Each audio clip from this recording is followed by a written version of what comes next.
شریعت نے بتایا قبر کا عذاب ہوتا ہے. بعض دفعہ وہ عذاب اللہ دنیا میں دکھا دیتے ہیں. اب اگر کوئی شخص کہہ رہا ہے میں نے اس عذاب کو اپنی آنکھوں سے دیکھا ہے, آپ اس کا مذاق اڑانا شروع کر دو, اور وہ آدمی بھی قابل اعتماد ہو, عین ممکن ہے وہ نہ دیکھا ہو, اس کا دماغی تخیل ہو, لیکن یہ بھی تو پاسبل ہے کہ دیکھا ہو. ہمارے ایک دوست نے ایک واقعہ سنایا تھا قبر کے عذاب کا, مجھے یقین نہیں تھا, میں نے کہا ایسا نہ ہو ان کے دماغ میں تخیل ہو, تو میں نے اس کی تصدیق کروائی اس علاقے میں, اس گاؤں میں, اور لوگوں کو کال کر کے پوچھی ایسا ہوا, انہوں نے کہا ہاں ایسا ہوا ہے. تو پھر مجھے یقین آیا. وہ قبر بار بار نا اس کو نکال کے باہر پھینک دیتی تھی, بندے کو ڈالتے تھے قبر میں. اس نے بہت سے علماء شہید کروائے تھے نالائق نے. اس کا جرم یہ تھا کہ وہ مخبریاں کر کر کے نا علماء کو قتل کرواتا تھا. اس مخبر کے ساتھ ایسا ہوا اس گاؤں میں. جب اس کو دفنایا ہے تو چلیں اب بات آئی گئی ہے تو پورا واقعہ سنا دوں.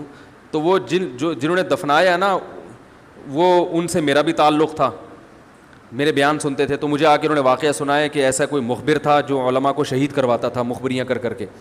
تو جب اس کو دفنایا, کہہ رہے ہیں اس کے والد میرے پاس آئے, ہم لوگ کے پاس آئے, انہوں نے کہا کہ بھائی میں جب صبح جاتا ہوں تو میرے بچے کی جو لاش ہے نا وہ قبر سے باہر پڑی ہوئی ہوتی ہے, تو میں بڑا پریشان ہوں, کیا کروں.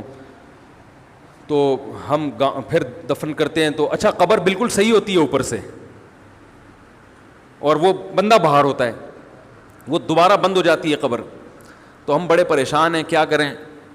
یہ کوئی شخص شرارت کر رہا ہے, تو کہہ رہے ہیں, ہم نے کہا بھائی ہم تو نہیں کر رہے شرارت. کہا تو اگر دوسرا ہم شرارت کوئی کر بھی رہا ہوتا تو قبر کو کھودی بھی تو ہونا.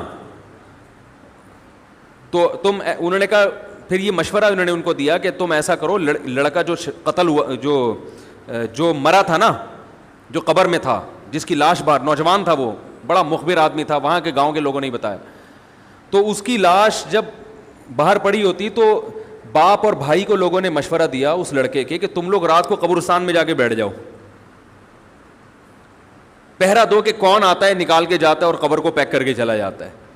تو وہ صاحب مجھے بتا رہے تھے کہ اگلے دن وہ چیختے ہوئے آئے ہیں, چیختے ہوئے, باپ اور بھائی جو ہے نا, کہہ رہے ہم نے رات کو منظر دیکھا کہ پہلے ہمیں رات کے جب اندھیرا ہوا ہے نا تو قبر کے اندر سے چیخنے کی آواز آئی, اور ہمارے سامنے قبر کھلی ہے تو ہم نے اس لڑکے کو دیکھا کہ آگ جل رہی ہے اس کی لاش پہ, اور وہ ایسے ایسے اپنے سر کو پیٹ رہا ہے.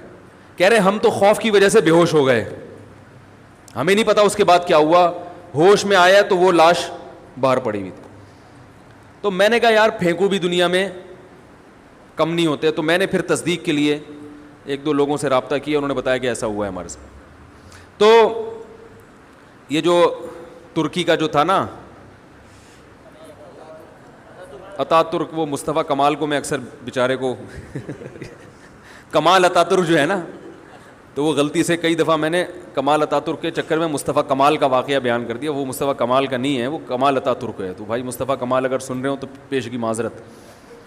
تو کمال عطا ترک کا بھی یہی ہوا ہے, مسلمانوں کا قاتل تھا, علماء کا قاتل تھا, ترکی سے خلافت اسلامیہ کو اس نے ختم کر دیا. بہت یہ جو آج جو کچھ دنیا میں ظلم ہو رہا ہے اس سب کی بنیاد رکھنے والا عطا ترک ہے. خلافت عثمانیہ ہوتی تو نہ کشمیر کا مسئلہ کھڑا ہوتا, نہ بوسنیا کا مسئلہ کھڑا ہوتا. یہ ساری مصیبتیں جو آئی ہیں, مسلمانوں کا جو اتحاد ختم ہوا, تو اس کے ساتھ بھی ایسا ہی ہوا. اس کو جب قبر میں دفنایا, قبر نے باہر پھینک دیا, تو نتیجہ یہی نکلا کہ اس کی قبر زمین کے اوپر ہے. تو وہ جو اس کے فالوورز ہیں وہ کہتے ہیں دیکھو ہمارے حضرت اتنے پہنچے ہوئے ہیں کہ اوپر دفن ہے. تو جو بوڑھے بوڑھے لوگ ہیں نا ترکی کے, وہ آپ کو بتائیں گے